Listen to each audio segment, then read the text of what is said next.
Well, if we're gonna find any ghosts, we better split up. You're listening to Never Split Up, a horror movie podcast. There are certain rules that one must abide by in order to successfully survive a horror movie.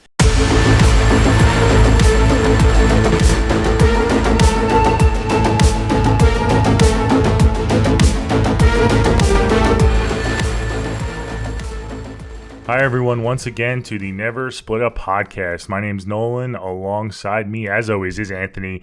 And today is a very big episode for us. It is episode 100. We made it at our 100th episode. What's going on? Nothing. What's going on? I'm happy that our 100th episode is on the night of the Harvest Moon that we're recording it, and that we're doing a big movie that we're both very excited to talk about, so it's very fitting. Yeah, we went back and forth on what we were going to do, if we were going to do a movie review or not, but we decided on doing a biggie that we both hold near and dear to our heart, one of horror's modern masterpieces that we consider. It's Hereditary, released in 2018. Ari Aster directed, and yeah, we have been looking forward to it. It's, again, I've said this a couple times, it's on this podcast, it's one of those movies where when I started the podcast with you, it's like, I couldn't wait to cover this film, and we're finally, I guess, like just about 3 years later, 100 episodes later, we're finally getting to it. So this is going to be a lot of fun. And yeah, just a quick shout out to everyone who's listened to us over the years and followed along with us and supported us. It's been a great ride, and we're not done. This is just the first 100. We're going to keep going, and it's been fun. So thank you to everyone. Yeah, thank you guys for sticking around with us, and here's to 100 more. I'm excited to get to so many movies that we have to cover. It's never ending. Yeah, there's always going to be a plethora of content for us to cover. So in that vein, we did, I know I've talked about it a couple times on this podcast, anyone who entered our contest, that contest on Twitter has closed. We announced a winner today, so we already are in contact with the winner. His handle is Coffin Critic, so congratulations to Coffin Critic on Twitter for winning our John Carpenter bundle and a little snapback hat. We're going to get that out to him, shipped to him soon, so congratulations to him, and thank you to everyone who's listening who entered the contest. We had fun running that, so yeah, like you said, cheers to 100 more, and I'm excited to get into this. Is there anything else you had to go over or cover before we get into the biggie that is Hereditary? Yeah, no, guys, if you just want to play catch up, subscribe to our YouTube account. We're trying to grow that over there. You know, it's a little bit wonky with the algorithms, but we just had a fun creature feature episode. We went back to Saw and covered Saw 3. We just released another biggie to kick off October with Halloween Kills. That was a really fun episode we did with Phil from Phil at the Movies. So we just released a couple bangers, so make sure you guys, go circle back to those if you haven't checked them out. And get to it, and then make sure you guys share this episode when it comes out, because Hereditary is a biggie, and we want to hear what you guys think about this one, if you love this A24 horror movie as much as us. So I'm very excited to get into this one. Yep, very excited. It is now the first full week in October, so we're fully into October now, into spooky season, covering one of our faves. This is going to be a fun episode. I'm excited to dive right in, so why don't we cover the cast, crew, the overview, and let's just get right to it. Oh, yeah. All right, so you guys, the IMDb synopsis is nice, short, and sweet. A grieving family is haunted by tragic and disturbing circumstances. Ooh, I love that. It's so vague. I like that. It was directed by Ari Aster, is written by Ari Aster, and it stars the lovely Toni Collette, Gabriel Byrne, Millie Shapiro, Alex Wolff, and Ann Dowd. Like Nolan said, it came out in 2018 to critical acclaim, but with A24 movies, they're very divisive with audiences, so it's kind of like split with audience members, even though it was like very critically acclaimed. And it was the highest grossing A24 horror movie until I think Everything Everywhere All at Once came out in 2022. So it made over $90 million on a $10 million budget. And these kind of like niche movies, that's really awesome to see that do for these A24 movies. So yeah, I'm excited to get into this. I remember seeing this one in the theater, so this is going to be fun. Yeah, for sure. Like you said, pretty small cast, just follows this one, kind of close family, and there's a couple moving parts, but Yeah, pretty kind of small. It has Tony Collette. It has Alex Wolff, who was kind of I would say B-list celebrity. You know, he was doing some child star acting and stuff. But yeah, other than that, I mean, it's like you said, it's a relatively small budget, and it did really well, all things considered. I did not see this in theaters. I have a much different viewing experience. So I'm excited to hear kind of your first viewing, how it was in theaters. I always like to kind of live through you on that stuff. I had Yeah. a cathartic experience watching this. I watched it completely alone, like in the dark in my house when I was living alone as well. So that was kind of awesome in and of itself, kind of just being like completely on your own. Yeah. So I wouldn't trade that for the world, but I'm curious to hear what your first viewing was like. So I guess we'll just get right into it. I'll let you go first. Just Yeah. overall thoughts, and obviously we both recommend it. But what are your overall thoughts on this? I remember the first time I saw this, I did like the Thursday night, preview with this one, and I was like, oh, I'll go see the new horror movie A24. I like, oh, cool, a psychological horror movie coming out. So I'm like, all right, I'm pumped, but I'm like, I'm just gonna go see the horror movie of the week. And I went, and it wasn't packed because it's A24, but there was a couple people in the audience, and I was just like amazed at what I was seeing on the screen. I was completely like, oh, this movie fucks. Like this movie is like gonna be next level. And I don't know about you, but when I have like my favorite movies, I need to like I don't know, I need to sit with them for at least a decade before I can say like that's one of my favorite movies of all time. When I left the theater, I'm like, oh, this is one of my favorite movies, hands down. Immediately, I instantly had that feeling. So for a movie that's 2018, I know it's crazy that we're coming up on whatever 8 years, which is wild to me. But for a movie that's so recent to be probably top 10 of all time for me, that doesn't happen. I mean, my favorite movies are Halloween and Scream, and I saw them when I was a super, super young kid. That's why they're my favorite. I've been with them my whole life. So this to be in my top 10, that means it's truly something special. And I just remember everyone, I mean, we'll get into spoilers later, but you can obviously, there was not a lot of people in the theater, but the moment that something happened, like the shriek that happened just because of something so unexpected I'll never forget that.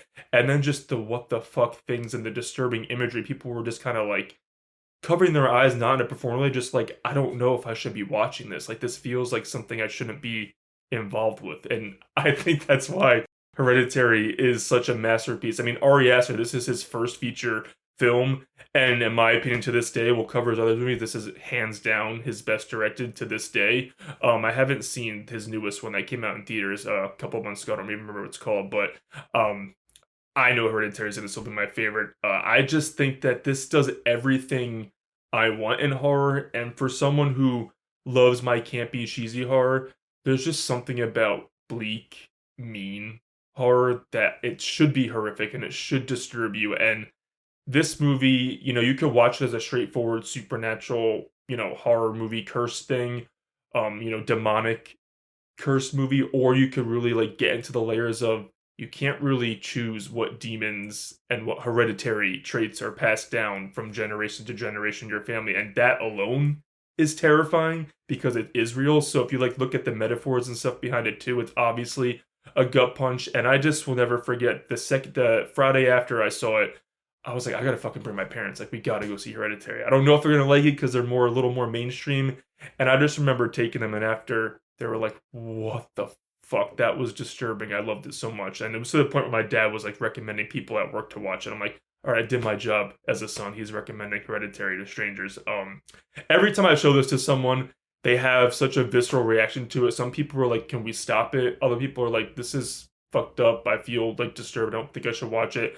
Other people had like a reaction like, "Oh, my family's messed up like this, and it's bringing some demons back." So no matter who I've shown it to, everyone has had a reaction, and the movie set out to do its job. Yeah, this is a biggie. I think obviously the cliche talk of horror Twitter and online is like Tony Collette was robbed of awards, and it's cliche because it's true. I remember this was the final nail in the coffin after this was completely left out of all awards talk, that I was just like, I don't care about awards anymore. They don't even recognize the actual best performances and best movies of the year. It's all, politics and whatever you pay for. So I think it's a cliche because it's the truth. She has one of my favorite performances of all time. There's some sequences where I'm just like, what you're doing is just like next level. It's not acting. I just feel like she just is in it. Like that's just her life in this movie. It's so good. She's amazing. I really want to get into it, but I think the camera work, the filmmaking styles is something different. Some of the transition shots left my jaw open the first time I saw it. And just the disturbing imagery. This movie's violent, but it's not that gory. So to have people be disturbed by what's on screen without showing straight up gore, I feel like is really tricky and something special. And the fact that Ari Aster was able to pull that off, where people were literally looking away from what was happening, even though it wasn't bloody. I mean, I think that is something crazy to accomplish. And I'm just obsessed with this movie. I love it so much. I can't wait to get into the nitty gritty of it. Yeah, it's one of my favorite movies of all time, and that's something that I can't say about a movie that's so recent. Yeah, I can't wait to get into it. What about you? I want to hear about your first time viewing. Yeah, so this movie came out at a really important time in my life. I told you I was living alone. I was watching a ton of horror at the time because I was just going to work, coming home, and at nighttime I would just pop in a horror movie or stream a horror movie. And there was a lot coming out. You know, the 2010s was pretty solid for horror, but at the time I was just watching a lot of, no, I wouldn't call it crap, but there wasn't a lot of stuff that was really like leaving its mark on me. And then I was like, oh, Hereditary streaming. I think I watched it on streaming. It was in theaters. I heard it had great reviews. I couldn't wait to watch it. I somehow missed it in theaters. I don't remember why I missed it. So I popped it on, and it had such an immediate impact on me. I'll always remember how I felt instantly when the screen cut to black and the credits rolled. I remember laying on my couch. Like I said, it was pitch black. I had no light on in the house. And I just kind of laid there for like what seemed like 10 minutes, just like staring at the ceiling. Like, what the fuck did I just watch? It was very similar to you. Like, I knew I just watched a masterpiece.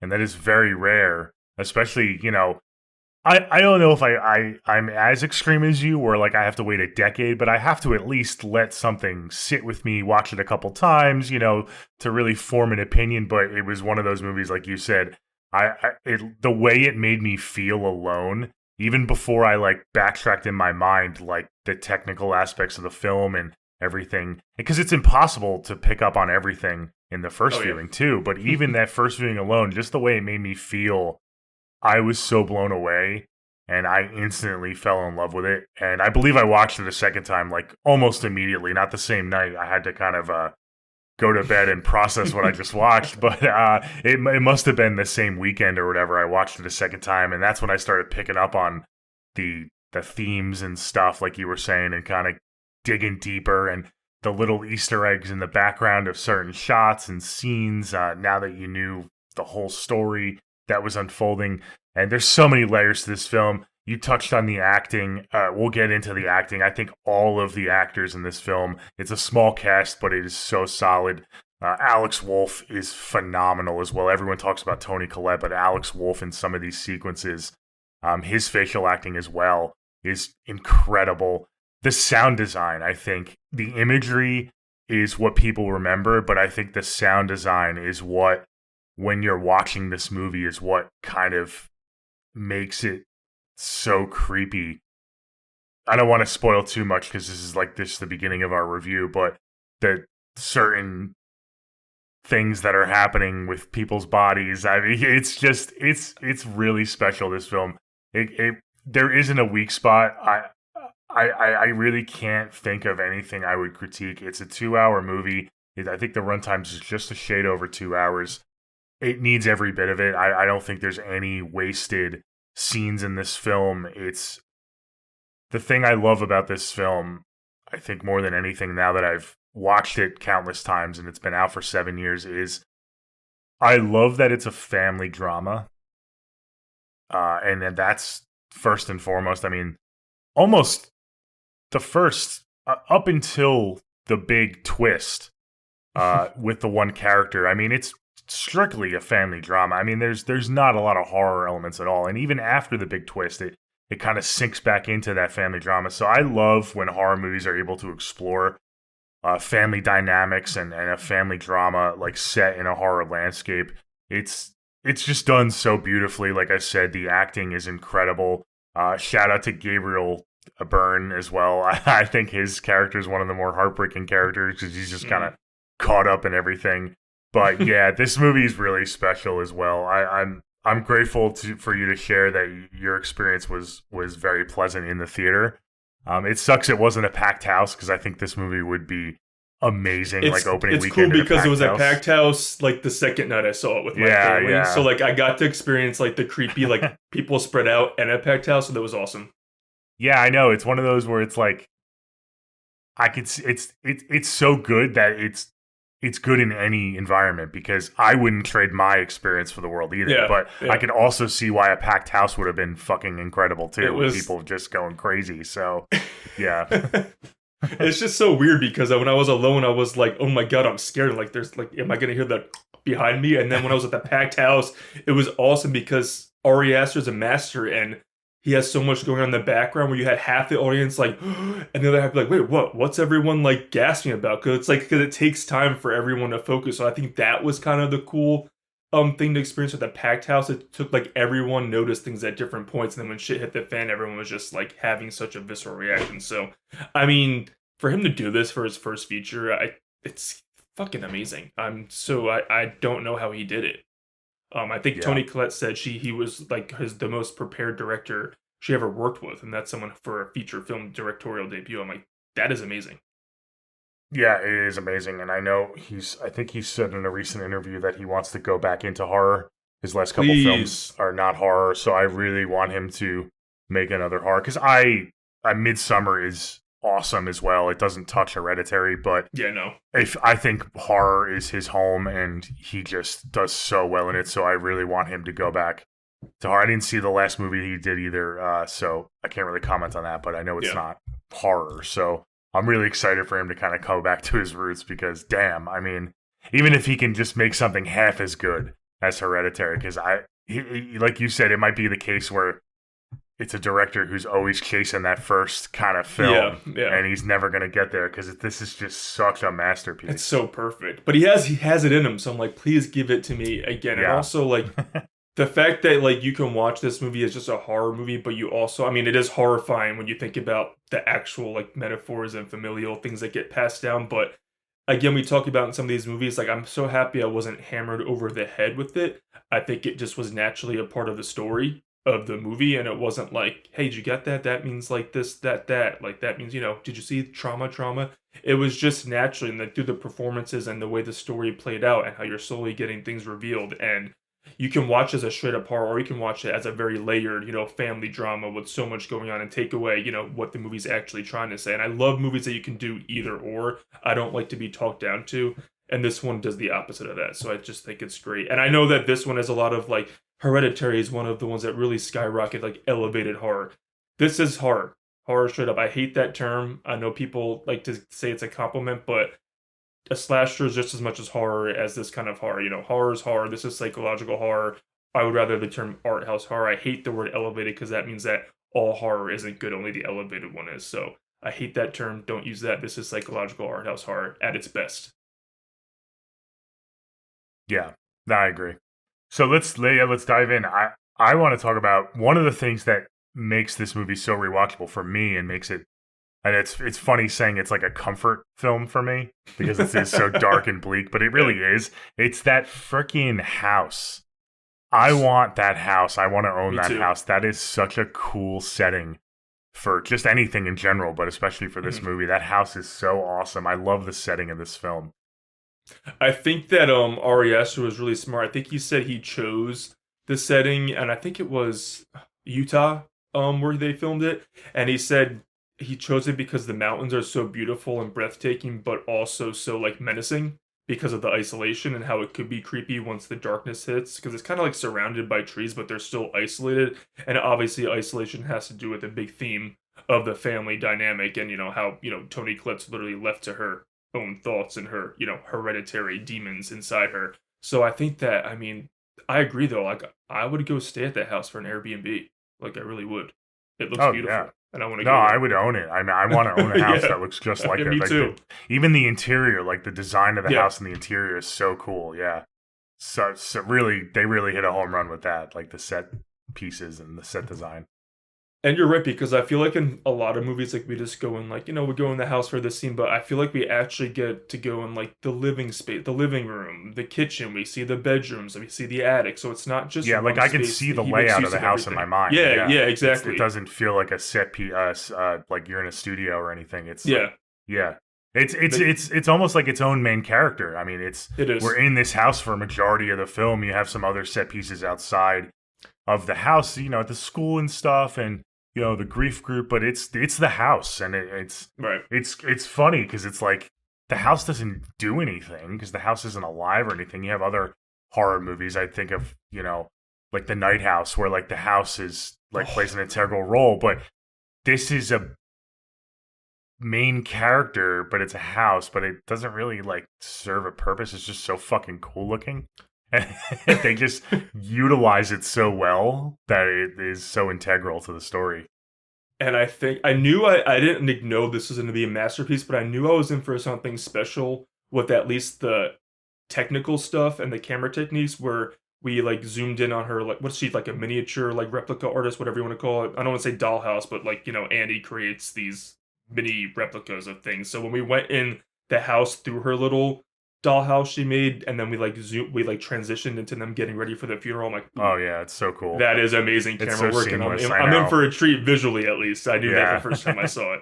That was all. I love the transition shots in this movie. Yeah, the camera work, the cinematography, the technical, like you said, transition shots are just chef's kiss.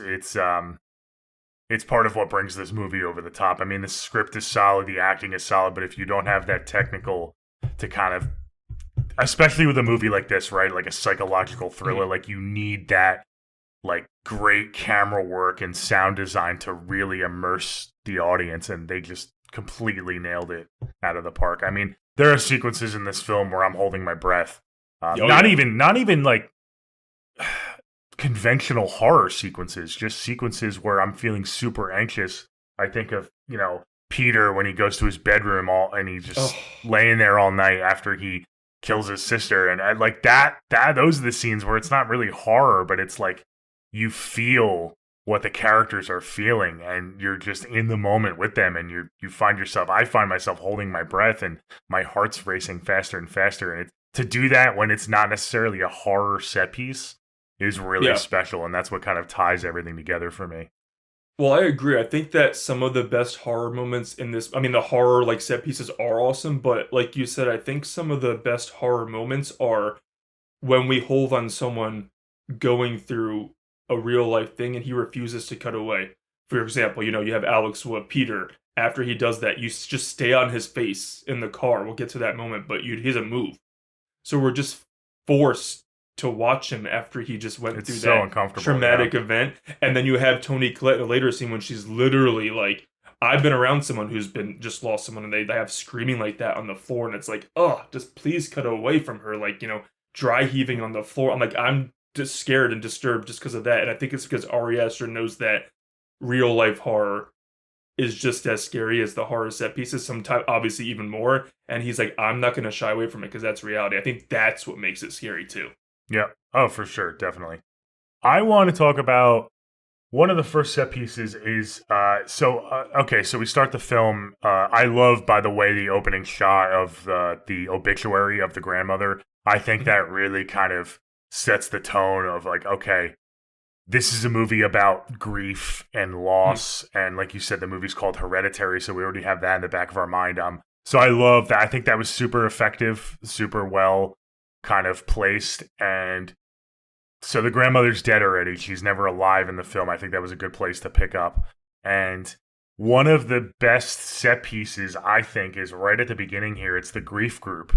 And the speech that Annie gives in this grief group. Good. Everyone talks about the dinner scene, rightfully so. But her speech in this grief group session is awesome as well.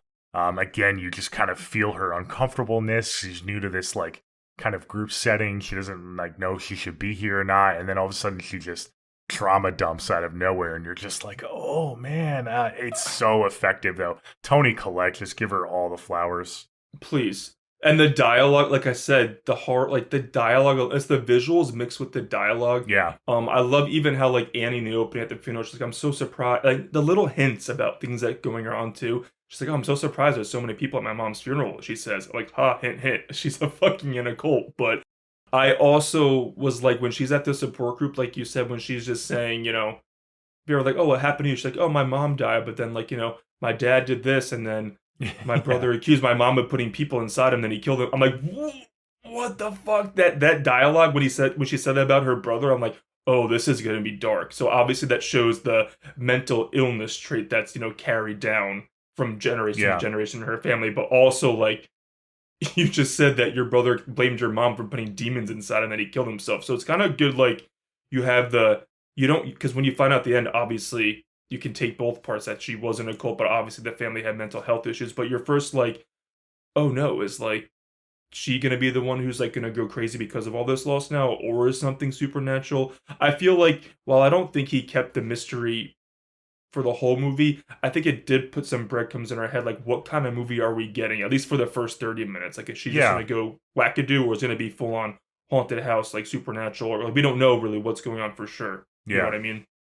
It's this script is so effective. I think it's the script, and it's also like Toni Collette's performance, because it feels so natural. You know, it doesn't feel like a script at all. Like, it really feels like Toni, who is playing Annie, is saying this in such a natural way. Like, oh, of course that's how she would deliver these lines, and that's what she's saying. I think that's what sucks us in as the viewer and makes us so kind of feel for these characters. And yes, like you said, I don't think this is really a mystery movie per se, but it's this family that is going through immeasurable grief and trauma, and there's weird shit happening, and you don't know what the fuck is going on, so you're kind of just along for the ride. So it is kind of a mystery in that sense, and I think, like you said, he sets the breadcrumbs early and often enough to kind of keep your mind guessing and thinking the whole time. So then when we do get to the third act of this film and things start to actually be spelled out for us and revealed, it's like, okay, I'm fucking hooked. Like, this is what's going on. I'm all in. Let's fucking go. Let's get to the end of this film. So I think it's paced beautifully. Like you said, the breadcrumbs are there. It's not like a super mystery, only because I only say that because it's not at the forefront. Again, it's not forced. Right. There's so many movies, especially like horror mystery movies, where it's like obvious that, okay, the mystery comes first, then everything comes second. It's in the background. Like I said, at the forefront is this family that is grieving and is trying to process the events that are unfolding in real time. And then the mystery aspect is kind of a layer to that. So that's like fundamentally, he built this movie from the ground up the right way. And that's why it works so well. Yeah, I think that the reason why this is one of my favorite movies is because if you've been with us for a couple years, I think that character focus as number one is what really hooks me into most movies. And like you said, Ari Aster chose to have she just chose to have the focus be what each character is going through separately. So we have a really like idea of what Charlie, Peter, Annie, and then obviously the husband's there too, but mostly those three, what they're really going through. And the way that evolves into this, like, Annie investigating a mystery, I feel like that's just, you know, secondhand. It's not the main focus. It's really, we're just following this family going through all this grief and trauma. And I feel like some people, I haven't seen anyone, like, straight up, some people do hate, people hate on everything, but this is a slow burn, but there's so much going on throughout the movie that it's not like you're waiting for the payoff. I feel like throughout the opening scene alone, like, every scene has something to pay attention to and go on, and there's some sort of freaky, weird shit going on. I mean, in the opening alone, we get so many hints of, you know, that first night, Annie's talking to Charlie, and she's like, you know, Charlie's like, who's going to take care of me? And she's like, well, I am. She's like, what about when you die? I'm like, what? And then she's like, well, my mom always wanted to be the one to feed you. And then you have this scene where she, like, moves her little dollhouse replica, and there's literally a visual of her mom breastfeeding Charlie. I'm like, what the fuck is going on with this shit? And there's just so many hints throughout, and you're glued to the screen because you want to know the deep and dark secrets of this family, but you also don't want to know. So I feel like anyone who says there's like nothing going on or it's boring, I'm like, are you watching the movie? Like, you cannot like it, but you can't say that because there's so much layers to every single scene. So I don't understand people who say it's a boring watch at all. Yeah, I always try to kind of put myself in other people's shoes and try to figure it out, but I can't figure that out either. It's got to be people. This is the one movie where like I'm convinced if you don't like this movie, it's because you watched it under like the wrong circumstances. Maybe you were with friends or you're on your phone, not really paying attention. Because if anyone sits down and really watches this film and doesn't take anything from it, it's hard to imagine, especially like you said, it being boring, because I'm just hooked right away from this with this family and the breadcrumbs. Even just I keep talking about grief. I mean, grief is maybe my favorite emotion for horror directors to work with. I think it pairs so well with the horror genre, and when it's done right, it produces some of the most powerful emotional stories that you can tell. I mean, horror brings out the emotion in and of itself, so when you add something like grief and trauma to it, it's a reason the subgenre is so flooded. Psychological trauma-based stories. But when done right, it is just so perfect. It's not boring either, because we get the big twist pretty early in this film. So they marketed this movie with Charlie front and center. Charlie. You have Millie Shapiro. Not to bash on someone's looks, but she has a unique facial features. So she's creepy. Come on, dude. We can say it. She's super creepy. And they leaned heavily on that for the marketing promos. I remember the trailers and stuff. It's like, okay, there's something up with this girl, and she's going to be like the main antagonist, and she's going to get possessed, or something's going to be messed up with her. So we get the party scene. I mean, I want to say it's within the first, it's got to be the first like half hour. Of the film. Maybe 35. Yeah, I think it's first 30 minutes. Peter is just a terrible brother. We find out that Charlie earlier in the film has a nut allergy. Peter just completely neglects her, dismisses her at this party, says like, oh yeah, why don't you go have the chocolate cake? Obviously she has the allergic reaction. I always thought this was perplexing that Alex Wolff is the actor. The same thing I know. Peter's reaction to Charlie when she has the reaction, it's almost like he had never seen it before. It's like when someone has a nut allergy, like I feel like everyone in the family is like pretty aware of that. So it was almost surprising to me like how surprised he was. But so I think this is the first big never split up moment. He doesn't call 911. He tries to rush her to the hospital by himself, which clearly it's not like they're in like a heavy populated city metropolis. Like he's driving down these like back roads in the middle of nowhere. So it's like, dude, just call a fucking ambulance. I mean, your sister can't fucking breathe. You don't have an EpiPen on you. Like, what are you doing? I thought that was pretty silly. But yeah, what did you think about Alex and kind of his brotherly instincts in this sequence? I think it's so smart that Ari Aster had this scene before they went to the party where Toni Collette's character Annie, she's like, you're gonna take your sister to the party. You're gonna do this, and like you can tell Charlie doesn't want to go, and Peter's like, well, does she want to go? And I mean, it does come back in the dinner scene because he throws that in her face, but that she's gonna have grief over. She's the reason that Charlie went, not Peter. And as far as Peter goes, I feel like, again, he's a high school kid.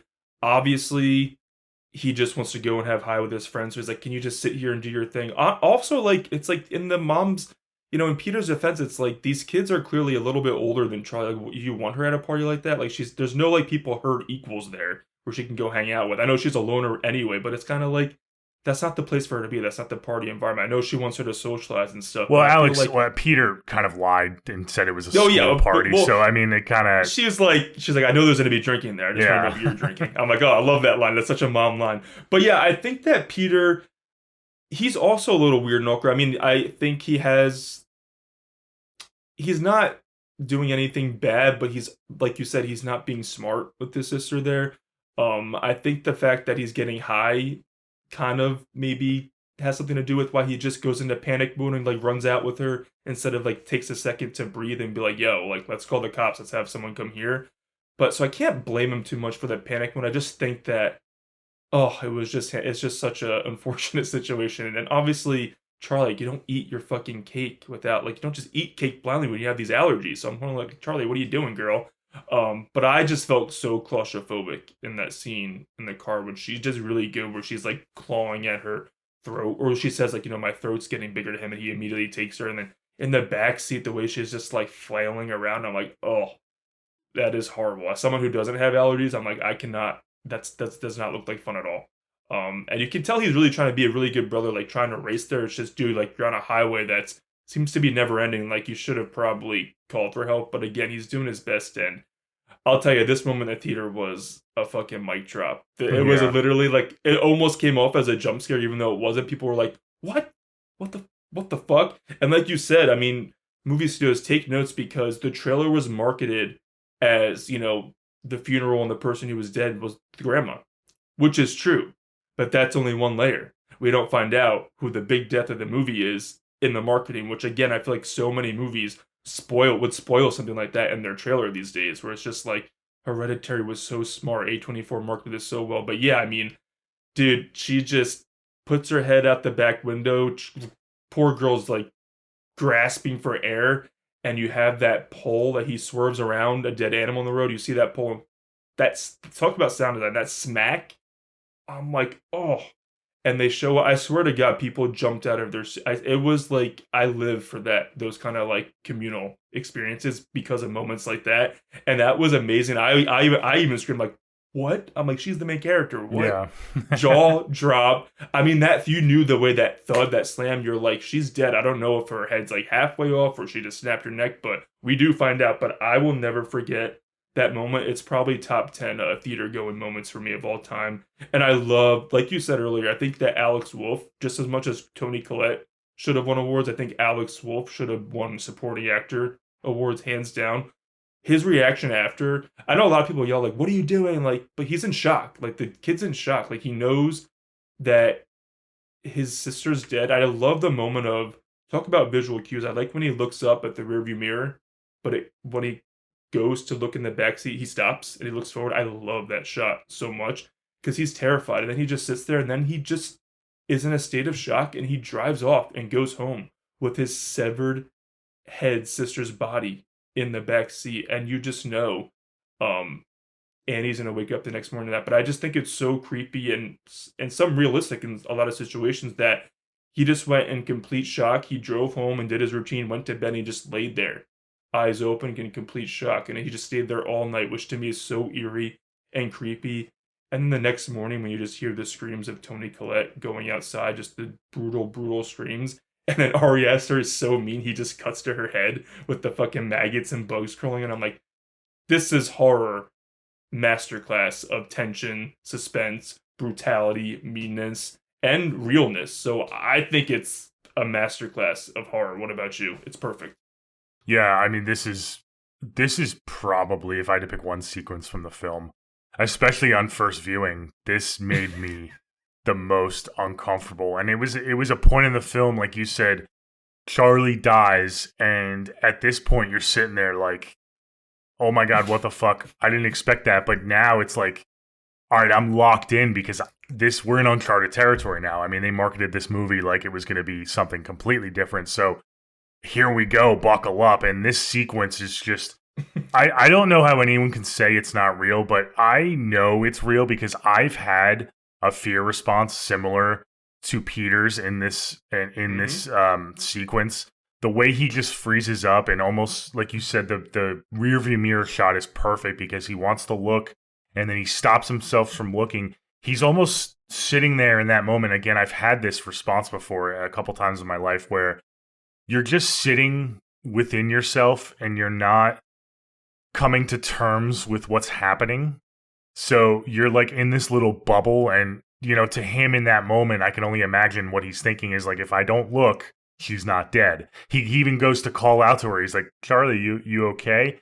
And then he stops himself and he just drives straight home. He knows. I mean, he knows. Oh, yeah. He knows, but it's in that moment he wants to not know. So he's forcing himself to just go on autopilot. And yeah, when he gets home, and he crawls into bed. You hear Annie's like, "Oh, great, they're home. Like we can go to sleep now." It's like, "Oh my god!" And then and then she's like, "Oh, I'm gonna go when get she's breakfast." so or happy whatever in the morning, she's like, "I'm going to Yeah. get groceries. I'll be right back." And you hear her leave the house, and it's like that 10 seconds of silence, and you're just waiting for her to find her daughter's decapitated body. It is the most It's so stressful, fucked up. intense, anxiety-induced moments I can remember in horror in a long time, especially in modern horror. And like you said, Toni Collette, she must have, I was talking to Jackie about this, she must have studied kind of grief response, or I don't know if she has trauma response or something. I don't know if she has personal experience, but I've had to break the news to my mother about her daughter dying, and Toni Collette's guttural, animalistic, that's how what I describe it, scream, totally, I've heard that scream before from my own mother, and I've heard it from other mothers who have grieved specifically, what's the word? Daughters and sons, children. Sorry, I couldn't think of the word children. But yeah, it is so realistic, and it brought me back to my own trauma. So they definitely did research there. I was just so blown away. And then, like you said, the shot of her kind of dry heaving with her poor husband, Steve, kind of standing over her. And she's like, "I just need to die. Just let me die. I just want to die." Yeah, I'm like, that to me, like, it gives gave me uncomfortable chills that moment. And he doesn't, the way it like zooms slowly, but ever so slowly moves away from her. And that moment, I'm like, yo, this is real. Like, that's not acting, that's real. And I don't know about you, but I love how when she goes out in the morning and I love that he doesn't show it. We just hear it. I think that's such a smart technique, and the first thing we see of Toni Collette is the dry heaving on the floor after that. I think it would have been like typical horror scene. Not typical, because this is still crazy, but I'm happy we didn't follow her out with the camera. We just heard her go out, and we heard her scream, and then he just chose to cut to the severed head. We didn't see Toni Collette actually find the body. Again, it's what you said before. It's in these uncomfortable moments, he stays with the character. Yep. So we're staying with Peter this entire time, and he is not letting up. He is not getting us off the hook. So we are feeling what Peter's feeling, and you could tell Peter is just waiting for someone to find her body, and then we never cut away from his face. And again, Alex Wolff, just bravo. Toni Collette, bravo. Everyone. I mean, just freaking incredible. And like I said, poor Steve, the guy is just caught up in this whole fucking shitstorm, and he's trying to be the rock for the family, trying to kind of bring them all together this whole movie, and he obviously gets an untimely death. But this sequence is really special, man. This is when I knew, after we get the death of Charlie and then this sequence immediately following it, I was like, we're in for a fucking ride, because there's still about maybe an hour and a half left in this film, and it's gonna be crazy. Yeah. And then you get to the funeral, and then again, the way the camera goes to the ground, she's just like falling over the coffin, Toni Collette. And again, Gabriel Byrne does not get enough credit. He does have his I'm like, that poor dude, like, hold it together for his family so well the entire. So I do like that Ari Aster lets him have this little, like, breakdown moment, like towards almost right before the third act, where he's like, fuck this, I just can't do this anymore. Yeah. We'll get to the stuff later, but I'm happy that everyone had their moments. I think he's overlooked, but he's a very vital and important character, because he is kind of the voice of reason, if you will, because he's so disconnected from the events. Like, nothing, he isn't experiencing any kind of supernatural stuff. So he believes his wife is having a psychotic break.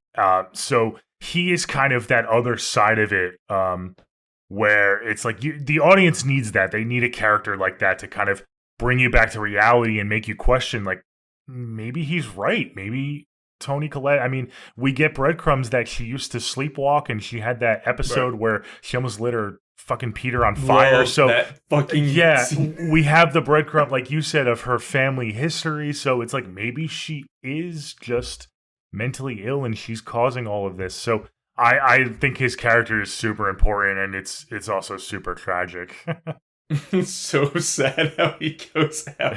But I just even love the moment after, because obviously the family is, it's obviously going to happen. They're very fractured, like falling apart, whatever you want to say, after this, because now you have Peter and Annie, who are kind of like going head to head a little bit. Like Peter kind of like becomes reclusive, and Annie kind of is a little resentful towards Peter because he never straight up said I'm sorry, whatever, because they're both dealing with they're having their trauma responses are like going like in two different directions. And I love the moment of Peter just like when he's going back to school, he's like smoking with his buddies under the bleachers.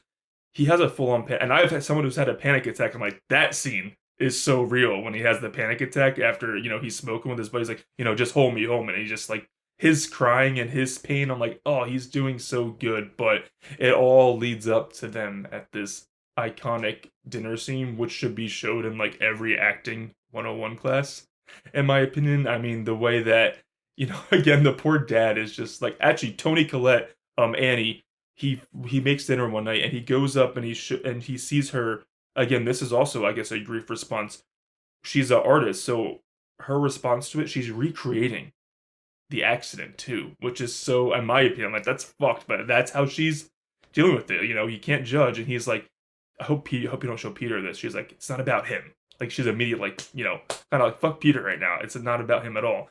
And it just leads to this dinner scene where, there's tension and, the poor dad, poor Steve's just trying to make everyone, oh, you enjoying your dinner? And then Peter's just like, is there a problem? And then, oh, he like curses at her once. She's like, just fucking say it. And Tony Collette just does this epic monologue. Like, don't you scream at me, you little shit. Like, I'm your mother. Like, all I do is worry. And she just fucking goes off on him. And the way her facial reaction and her facial acting combined with the dialogue, I'm like, girl, you're giving me chills. Like, this is just next level acting. I think that is a masterclass. I think that should have won her every single award in the playbook. But it's amazing, that scene. I love it. And that's just a moment of, like you said, family drama that's building to a head that's just as effective as any horror moment in the entire movie, which I think is, again, so crucial and so masterful. I really want to give credit to Ari Aster because I think it's really easy for them to have this big set piece early on in the film with Charlie and with this that whole Charlie set piece pretty much, and then to kind of cool it for a little while until we get to the third act and then ramp it back up. But this movie does not let up. I mean, there's so much going on still. You have the scenes with Joan. We get introduced to Joan, the character Joan, and especially on rewatches, those scenes take on extreme importance. And then it all builds up to this dinner scene again, and you get, again, it's these strained family dynamics that are just building and building under these extreme circumstances because there's weird stuff going on. And they're not dealing with it together. They're dealing with it separately. And then they all sit down for dinner, like you said, and it just comes to a head. And I think it's really cool that I love the dynamics of the scene, how Peter is the one who kind of eggs Annie on. Usually it's the other way around. You'll see, like, teenage son, you'll have the parents kind of like forcing the teenager to explode on them, but it's actually reversed. It's Peter, like, it's Annie like snarking and Peter. I love how Peter, like, obviously at a dig at his mom, he like compliments his father Steve on the dinner. He does that intentionally, like, just to get a rile out of Annie. Her reaction Annie's cracks just me like, up. And then it's Peter who's the one like, Mom, if you have something to say, just say it. Like, just fucking say it. Like, say it to me right now. And Annie just explodes. And this is Toni Collette's freaking amazing masterpiece. Lifetime achievement. Yeah, I give her everything. And again, also Alex Wolff in this scene as well. So good. His facial acting, both of them. And then it dies down, and then, like you said, the comment that Peter makes, like, after that pause where he's like, what about you, You told Mom? her to go. Yeah. And she's like, ooh, and the way she's like, and then finally Dad just, like, stops. She's like, fine. And she just throws it and goes away. Well, like, it's almost God. like she does this big fucking monologue, this big speech. It is a huge release for her, you can tell. Oh, yeah. And in that moment, everyone's quiet, and you almost feel like Annie is like, maybe that worked?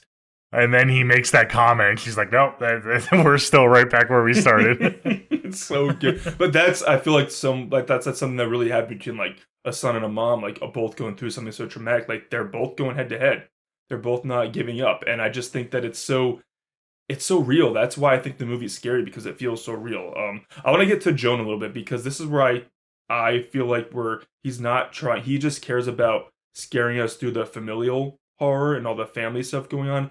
That's where I'm like, he's not really trying to do too much of a mystery because, in my opinion, once I see that Annie was going to the support group and she doesn't go in, then you have Joan coming up to her, then you have Joan inviting her over. Like, she goes shopping and then she sees Joan at the store. I'm like, okay, Joan's not this innocent. Like, Ann Dowd's not in the movie just to be this, like, happy-go-lucky. Let's bond over grief with each other. So I knew once that Annie went to Joan's apartment and she made the comment about the format, saying just like her mom's. I'm like, okay, ding, ding, ding, ding, ding. Well, ding, yeah. ding. Once you get there, Joan's yeah. up to no good. But I do love the scene after when she does a little she's like, I made contact with my grandson, because she said her whole spiel is that her grandson drowned, like 6-year-old grandson drowned or whatever. And I just love when she makes contact with him and she does a seance with Annie, and he's just freaking the fuck out. But Joan doesn't forget to give her all the supplies and tell her exactly what to do. Everyone needs to be in the house if you ever want to try it. So I'm like, oh, Joan, you're setting her up real good. But I immediately, obviously, and this is not a ding on the movie, it's just, he wasn't trying to go for mystery. I immediately knew that Joan was no good, was no bueno in this movie right away. But I love their dynamic together, too. And Ann Dowd's awesome. Yeah, I'm not really familiar with Ann Dowd. I didn't really peg her as like a villain right away like you did, so I'm a little surprised to hear that. I knew something was up, and I knew she was going to play a role, but I was still kind of putting the pieces together in my head. So, I mean, it wasn't a complete shock or mystery.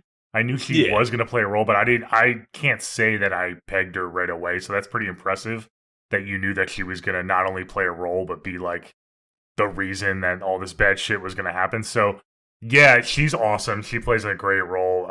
She's so sneaky with the way she kind of hooks Annie, and Annie is all of us in this scene where she's doing the seance in her apartment. Annie's like freaking the fuck out. She's like, "We need to stop." I love when she looks under the table. She looks under the table. I always giggle at that part. I feel so bad for her because this is mom who's like going through so much in her life, and now she's like dealing with this, and she's like, her whole world is fucking, being upended and right in front of her. She doesn't know what to think because obviously she's not that religious. I don't think. It seems like. Yeah. So, yeah, I thought that scene was really funny. And yeah, like you said, Joan is very sneaky because she gives her explicit instructions. She's like, make sure your entire family is home. That's going to play a key role later on in the film. And you have to do this with everybody. Because obviously there is no medium shit going on. This isn't her grandson talking. This is some fucked up demons, and they're playing tricks on Annie and their family, and this is the way that they're gonna kind of sink their teeth into. I guess Peter. It goes back and forth a bit. It starts with Peter, it goes to Annie, it goes back to Peter, but it originally goes to Peter, which is why Joan needed Peter in the house. Because then we see later on she has Peter's photograph in her apartment. And I guess she's kind of doing something on her end.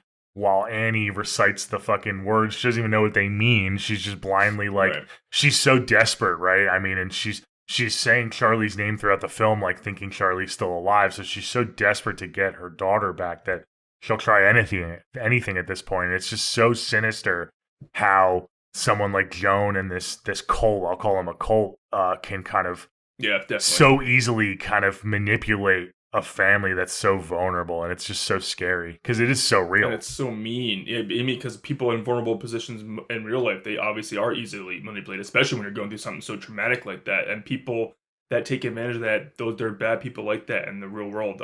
I just think it's also very interesting how when Annie, first of all, the scene after she leaves Joan's house with all this stuff, when she's at the red light and she hears that the Charlie, the whole theater screamed at that part, and I love that bit of sound design. But I also think it's pretty fascinating when she wakes Steve and Peter up. She's like, we gotta do this, we gotta go down. I mean, Steve's like, Jesus Christ, let's go. But he still goes down. But Peter is like, okay, I'll do it. So like, his mom and him have that fractured relationship, but he sees how desperate she is, and I think maybe in his own eyes and in his heart, he almost hopes to see something too because he feels all that guilt. So I love that dynamic that Peter's just like, no, fuck this. Like, Mom, you're crazy. He's like, I'll do it. We'll go do it downstairs together. And they all do this seance together. And again, Toni Collette kills it because you see the water glass move, and then she literally starts speaking like Charlie and like screaming and begging for Mom. Like, oh, it's just so good and creepy. And then I love how Steve just like yo, this is going too far. He just throws the water on her face. But right after that seance in the house, that's when the stuff starts happening to Peter. So obviously, Joan was doing her job and she succeeded because that led to Peter being very susceptible to what ended up happening to him, unfortunately. Yeah. Yeah, so again, this movie doesn't let up because now we have the actual possession taking place. Peter's starting to get possessed. You have the couple scenes in the school. You have the one school scene where he's banging his head on the desk. I mean, that was super creepy. So I can only imagine the theater reacting to that. I mean, reacted to it myself. I was just like, what the fuck is going on, Yep.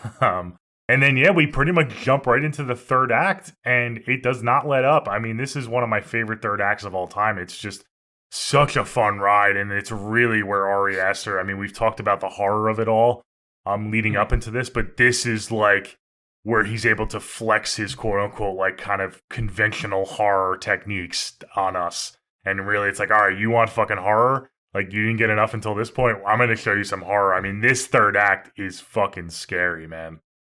It is just so, and again, I feel like it doesn't feel out of place with the rest of the movie, because I feel like the rest of the movie is like wackadoo too, but just the build up of it and just the release. I love how Annie, is pleading with Steve, like, just because we find out early in the movie, like, she tries to burn whatever the book or whatever it is, and she catches on fire, so she has to, put it out. But then she's just pleading with Steve at a certain point, like, it's gonna take me too, but you have to do this for Peter, because we do know that she's fucked up, but she loves her son. She wants to save her son. After he comes home, he's all banged up. I love, we talked about a little earlier when she says the story to Joan about how she like woke up, and I love how we see in a dream where she like put paint thinner on Peter, and she had the matches, and I'm like, what the shit? And that flashback to that scene when he's like crying, like, why do you hate me? Like, why do you want to kill me? And he's just crying, so good. But yeah, at the end when she's pretty much pleading for him to do it, and she's just like, fine, I just have to do it myself, and she throws it in, and then when Steve just catches on fire and dies, I'm like, oh no, because you can see how in shock and heartbroken she is that her husband's taken by this, but then there's no time because she's immediately taken over, she's possessed, and it's just so fucked up. And then poor Peter is just left by himself with all these shenanigans going on. I love the scene when he wakes up, and so many people don't see it. So many people didn't see it for the first couple of seconds. When you do see Toni Collette like crawling across the wall, it's so in the background, but you can't miss it. But it's so funny how it took like different parts of the theater. Like, holy shit, what's going on? And then when you're just like screaming at the TV, like horror movies are supposed to, like, don't go downstairs, Peter. Like, don't go. Just get out of there at all costs. Don't. But he goes down to investigate, and God, he's in for it. My favorite part of the whole finale is when, after she pops out, she's in on the ceiling, and then she pops out and chases him up, and he, of course, like, he's led up to the attic. The part that gets me the most is when she's literally like slamming on the attic door to get to him. And it's almost like Peter resorts to like a little kid. He's like, mommy, please stop, mommy. Like, he's begging her to stop. I'm like, I don't know why, but that disturbs me to no end. That scene that really gets under my skin. I think it plays out so well. And then we'll get to the rest. But I think that little segment alone is just like, again, horror craziness. It's so heartbreaking. You just to backtrack a little bit, how Annie is feeling leading up to this kind of ending sequence. Yeah. She feels like she even says it explicitly. She's like, she's begging Steve to burn the book, and she's like, something is happening here, and I've let it into our family. I've fucked up. I've made the mistake. We know the truth. We know what's going on by this point. Yeah. She's not wrong, but she is wrong because she thinks it's like hereditary, and that, it's her family and her grandmother who put this like curse on the family. But the fact that it was not her grandmother, I mean, explicitly it wasn't her grandmother. It was the fact that Joan and like the cult was able to kind of infiltrate them. But it's just so heartbreaking when she's pleading with Steve, and she's just like, it's me. Like, I'm the one who did all this, and there's nothing I can do. And it's like, no, there is something you can do. Like, you can still kind of fight, but she thinks it's so helpless because it's like, I was almost born into it. And it's like, you're not. And I love how they play on those themes. And yeah, that whole sequence, that whole set piece is awesome. Her crawling on the walls and in the corner in the shadow. And this was actually nominated. This was on my honorable mentions for favorite chase scenes of all time. It's super quick, where she chases him up into the attic. And yeah, you're right. I think it also adds a layer, the fact that Annie used to sleepwalk. And, you know, I don't know if you have any experience with sleepwalkers, but it's almost very similar to what her state is right now, where she's kind of on autopilot and you're trying to wake her up and you can't really, you know, forcibly wake them up. So it's like in that moment, he's almost like being a little kid again. It goes back, like, to me, I think that he's like kind of thinking that she's sleepwalking again. Like, it's bringing up those emotions of when she used to sleepwalk, and it's like, mommy, wake up, please. Like, wake up, like mommy. The pleading gets me. Like, he's pleading with her. Yeah. So I'm like, oh my God. It's so bad. I know. It's so bad. And then you have this attic scene. You start getting in this set piece. You see him sprinkled throughout the movie, but this is where they really come into play, like the naked, you know, cult members that are just kind of like smiling at them. The one creepy guy that we see from the funeral in the beginning of the film, he's super creepy. You get the ones in the attic, and then all-timer moment when Peter just he's looking around the attic, and then you hear the fucking sound cue of the song. This is the and you're like, what the fuck is going on? You don't know what that sound is. Just like Peter, and Peter looks up, and it's his fucking mom just floating in midair with the wire, cutting her own head off. And I love that scene. You get the cult members appear, and Peter just fucking jumps out the window. That's like my favorite part of this sequence. The only thing I wish there was a little bit more in the attic before he jumped out. That's the only thing I wanted a little. I mean, I'm so mean. I wanted a little bit more torture for Peter before he jumped out the window. I know that's so mean, but I want to maybe like he saw like the grandma's body, like but I want a tiny bit more. But I just love. First of all, when he looks up and she's doing the piano and the way she's staring at him. It's just so fucked up and mean. And then after he jumps out which again, that's a smart, like I would be like, fuck this, deuces, I'm out too, jumping out the window. He sees the creepy cult members and his grandma, like, you know, they're like staring at him and smiling. But when he jumps out the window and Ari Aster is so fucked up, which is why I love him so much, you just hear her go faster with the piano wire until the head, like until obviously she gets getting severed. You hear it. I'm just like, that is attention to detail that is fucking messed up but so dope in a horror movie. I just love how we just hear that piano wire. She goes faster and faster once he jumps out the window. So fucked up. I hate the part where you see the dead dog. I guess that's a trope I don't need, but again, we knew there's a dog movie, he's gonna die, but he's in the yard there. And I just love how he just looks up and he sees her she's headless and floating up into the shed where Charlie used to sleep. So I love how there's so many clues throughout the whole movie, but when it all comes together, it's not like explained to us, but we are able to put it together because it's almost like pieces of a puzzle. There's no monologue at the end to explain everything. It just happens, which I love. Just maybe like 2 minutes of more him in the attic. That's all. Yeah, I actually was fine with the length in the attic. I think it was effective because I was so just like, I was holding my breath. So if it was any longer, I might have passed out.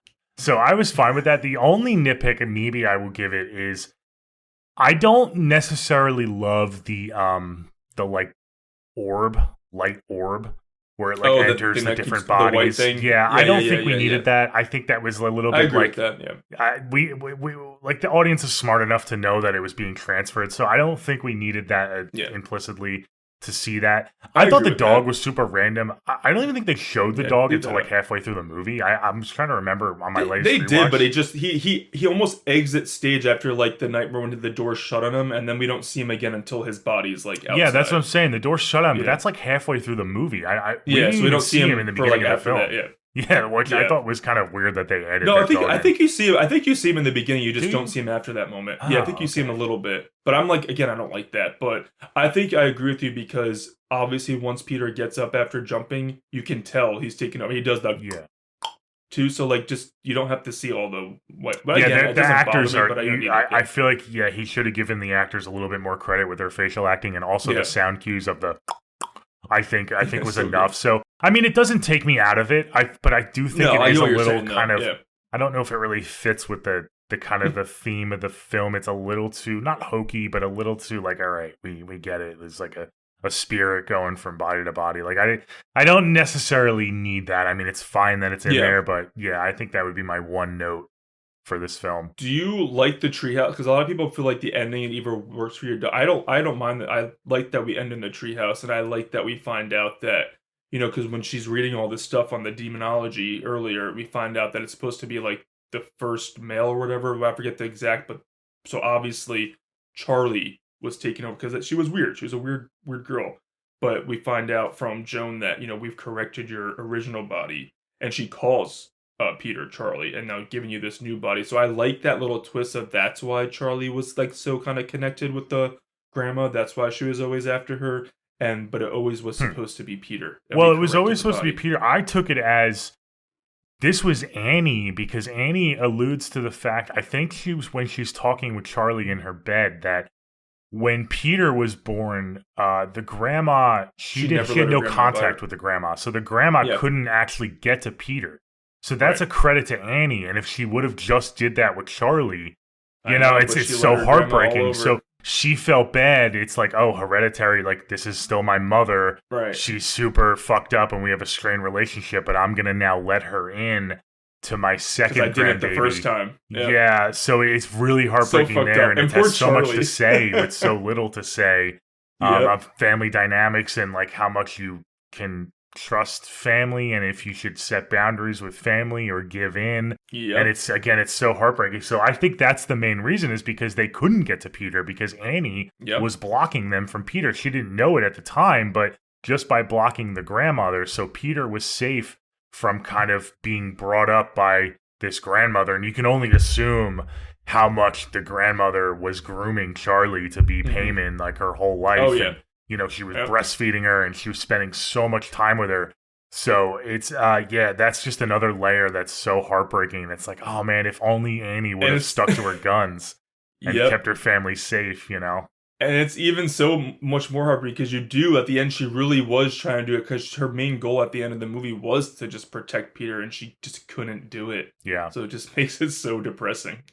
And I also love how a lot of films, I don't necessarily not like this, but I'm glad it wasn't in this film. Like, once Annie is possessed, especially at the end of this film, like once Steve dies and Annie kind of just goes blank, there's no struggle. Like, she's gone. She's like, there's no like internal struggle. I think that's super creepy that there's literally nothing that Annie could have done. It's not like she was like trying to fight it the whole time. And she wasn't. I think that was really scary that she had no control whatsoever.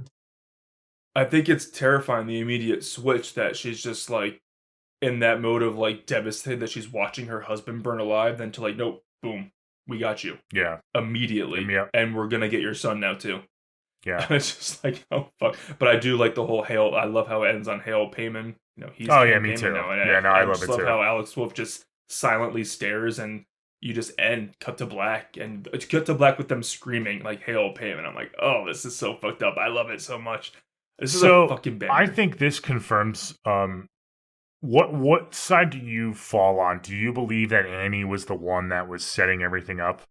This whole movie, like, she brought her mother to the house at night like she like desecrated the grave and brought her in. She didn't know she was doing it because she was being possessed. I think this confirms, because she used to spend nights in the after Charlie died, she went to the treehouse every night, and I think that was her setting up the little fucking fake Payman with Charlie's head. I think that was all Annie. What do you think? Yeah, I kind of, because after I watched it, like, I felt the first few times, I'm like, they're not like, I don't see it as a thing where they're sneaking in like the house at night and go in the attic just because Steve's there. But at the end of the movie, they are all in the house, so I get both arguments, but I do, because of the whole like Hereditary metaphor of all, I do lean on the side of, you know, Annie was fucked up and didn't really know everything she was doing with her grief. Obviously they were controlling her too, but I feel like that almost lends itself to what he's trying to say about the real life stuff too, that that was her reaction. Like, a trauma response was literally getting her mom's dead body and bringing it into the attic. I feel like that leans more into what he was trying to say, but I get both sides, but I just don't think that you know, the whole cult was running around the house at night, personally. Yeah, no, me too. And again, it plays into the whole sleepwalking aspect. It's like she was technically sleepwalking while doing it. We can go a little deeper with it, and We could talk about how the fact that she tried to burn her own son in her sleep. I think that I personally believe that that was Annie in her sleep, knowing his fate because of her grandmother. Subconsciously, she knew that her grandmother was up to no good, and she was trying to kill Peter before Payman took over his body. I think that just takes it to another level. So there's so many ways you can interpret everything that's going on. It's so beautiful. It's so fucked up because it's also, you have this scene when she wakes him up and she's like, I never wanted to be a mom. I never wanted to be your mom. And you can take that as like she's just being whatever, but it's also like, think to in her headspace, it's like, I have this family history of mental illness. She's like, I did everything I could to not have you because I didn't want to pass that down to the next generation. And she did. It's so fucked up. I also love the shot, like the last night when they zoom out. If you look, I didn't notice this at the first 3 watches. The cult members are standing around the perimeter of the house, like before the last night. And I just love that shot. I didn't notice that for the first like 3 times I saw it. But if you see before it goes to night the last night, it zooms out. And there's like a bunch of cult members surrounding the house. I thought that was creepy as hell. I love that. Yeah, it took me, I think it was the second or third watch, I started to see all the little cult members scattered in the film. And now every time I watch it, I try to find more and more, and I usually can find 1 or 2 more. So it's so fun, It's such a banger. Yeah, the symbols on the pole and everything, it's so good. It's so good. So good. Yeah, it's guys. Amazing. So that is Hereditary. That was a really fun discussion. I'm glad we covered that. Yeah. I cannot gush about this movie enough. If you guys have made it this far and you haven't seen the film, I mean, you kind of got it spoiled for you, but go give it a rewatch if you have watched it. I mean, this is just such a good movie. If you think it's not rewatchable, I beg to differ, because there's just so many things added into not only the story and the script that you'll pick up on him, but literal Easter eggs, like you said, Ant, with the background actors like scattered around the house and everything. I mean, there's just so much to take from this film. I've seen it, I would say, a couple dozen times by now, and I still pick up on stuff, and I still think about layers that I didn't think about in my previous viewing. So this movie is definitely one that people should revisit all the time. I'm obsessed with this movie. I love it. The acting hooks me in every single time as well. It's just so phenomenal. Any last words, Ant, before we wrap this up, we get to our moments and our scores? No, I feel like we could do like a whole study on this and talk for hours, but that's just like, it'll come up again in future episodes because we talked about it in the past. It'll always be with us, so we'll talk about it again. I just think that it's such a special horror movie. Even if it's not for you, you can't not appreciate how like fucked up and disturbing it is. I think going back to earlier what we said, people who don't like it, I do think, and we love it too, but I do think that a lot of people, because marketing is one thing, like you got to get people in the seats. So it was marketed like, this is a balls to the wall, nonstop fright fest. But I feel like some people who went into it maybe were expecting more of a mainstream like Conjuring type haunted house, which again, we love those two. I'm not throwing digs at it. I love it. I just love the last movie that came out. But I feel like people who don't appreciate this also just wanted it to be a mainstream. Yeah, and it can never satisfy everybody. I mean, it's not mainstream. It's not mainstream. There's a lot of people out there who are horror fans, and they're not. I know there's some pretentious people out there, like on Twitter and stuff, who call them fake fans. They're not fake fans. They're horror fans, but they watch the mainstream stuff and they like their popcorn horror, and that's perfectly acceptable. Which I love too. Yeah. This is the mean art house horror, like you said, and it's the horror that really makes you uncomfortable, and it's not for everyone. There's room for both. Yeah, I agree. You can have both. Yep. But yeah, so that's the only thing I would say for people. Like, maybe look at it through a different lens of what he's trying to do, something more mean. And, there's enough horror. That's why I love horror. There's so many different subgenres. But yeah, I'm so happy we covered this. And again, this is one of the most recent movies that's one of my favorites of all time. So that's something super special. Okay, great. I hope you guys enjoyed that discussion. Let's get to our never split up moments. Anthony, do you want to quickly talk about what the never split up moment is? We haven't talked about it in a few episodes for some of our newer listeners. I know it's Halloween season. We'll probably pick up some new listeners. So tell them what the never split up moment is and kind of how the poll works and everything. Yeah, guys, so every week Nolan and I cover a movie, and at the end we like to do this thing we call the never split up moment, obviously playing the name of the podcast, and we each just pick a dumb moment from the movie. It can be a character decision, it could be just a moment we think's dumb that a villain does, just any dumb moment in the movie that a character does, and we both pick it. We let you guys vote on who you agree with more. You can comment your dumb moment, and then the next week whoever wins gets to go first. If it's a ranking episode, we just like give you guys both our number ones or both our lists, like which one you agree with more. So it's just something to get everyone involved. And I love seeing everyone else's responses or who they end up agreeing with more, because it's just funny some of the moments we come up with, and I like to see like what the audience is feeling too. So it's just a little fun thing we do at the end of every episode before we give a score. Yeah, so we're going to get to those moments now, and we post those polls on our social media at Never Split Up Pod, Yes. so definitely go and follow us and vote in those polls. We love to hear from you guys. Okay, so who wants to go first? I don't know who won the last poll. So I won the Saw 3 one, but you won the Creature feature and the Conjuring one, so you get to go first. Okay, yeah, I'll go 1, first. 2 out of 3. It's an easy one for me. I talked about it. I'm going to go with Peter at the party. I think Peter just, I get it. He didn't want to bring his sister. It's a shitty situation, but you still have to look out for your little sister. I believe she's like 13 years old. I mean, you could tell she's an introvert. She doesn't like socialize well, and he completely neglects her, goes and smokes because he's interested in a girl. I get it. I mean, we were all teenage boys, both of us, so I get the hormones are there, but the fact that he does all that, she gets the allergic reaction, and then he doesn't call 911. He's just kind of making mistake after mistake, and I get he's high at the time, but it's like, why'd you get high in the first place? So, I mean, this whole sequence of events, I think Peter is kind of a really shitty brother and kind of, pun intended, leaving Charlie out to dry, hanging out to dry. So, yeah, I'm going to go with Peter in that moment. So I like that moment. Obviously, that's a biggie of the movie. That is the moment of the movie, at least to the moment of the movie.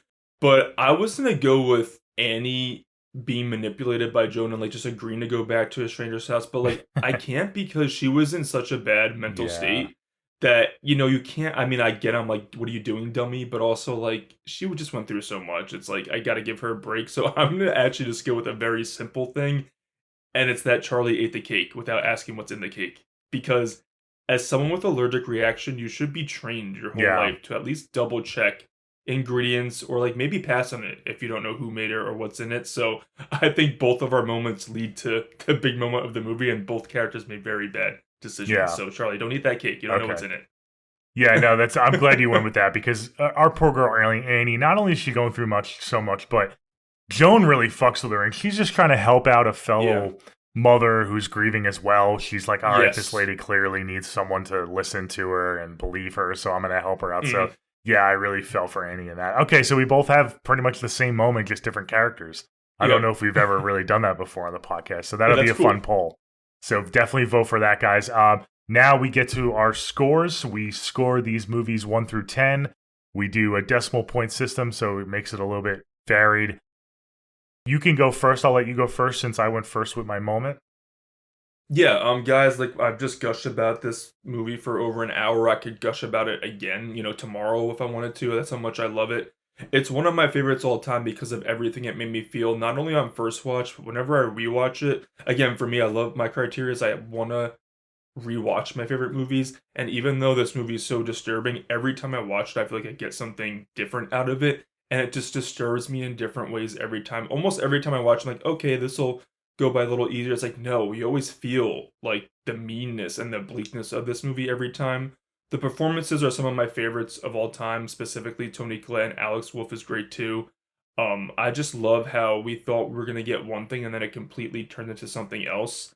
I said that I wanted the finale to go on a couple minutes longer, but that's just because the movie was doing crazy shenanigans so well. I didn't want it to end as a horror lover.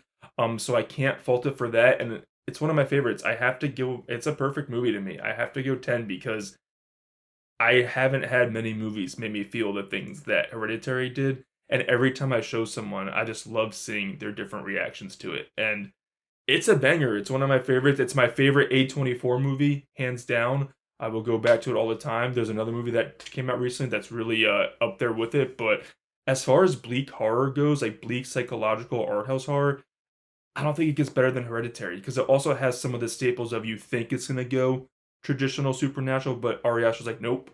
So it has like a nice blend going on, I feel like, too. That's why it's so special. But yeah, all-timer for me. It's a 10 out of 10. It's perfect.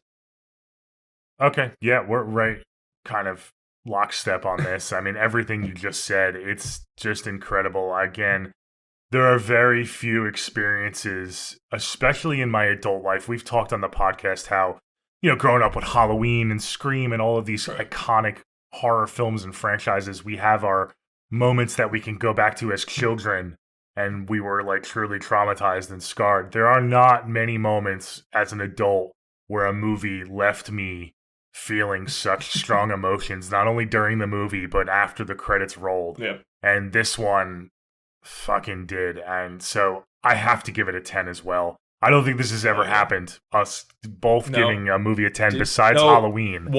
Besides Halloween, which go watch that episode. It's our favorite film of all time. So it makes sense. So we don't give out 10s very often, guys, and especially both giving out a 10 to a movie.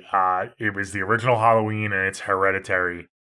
Just all the haters can kiss my ass. This movie fucks. It is amazing. I will be obsessed with it until the day I die. I will rewatch it. Like you said, this is normally not a typical subgenre that's super rewatchable, but he adds so much depth to this film so effortlessly.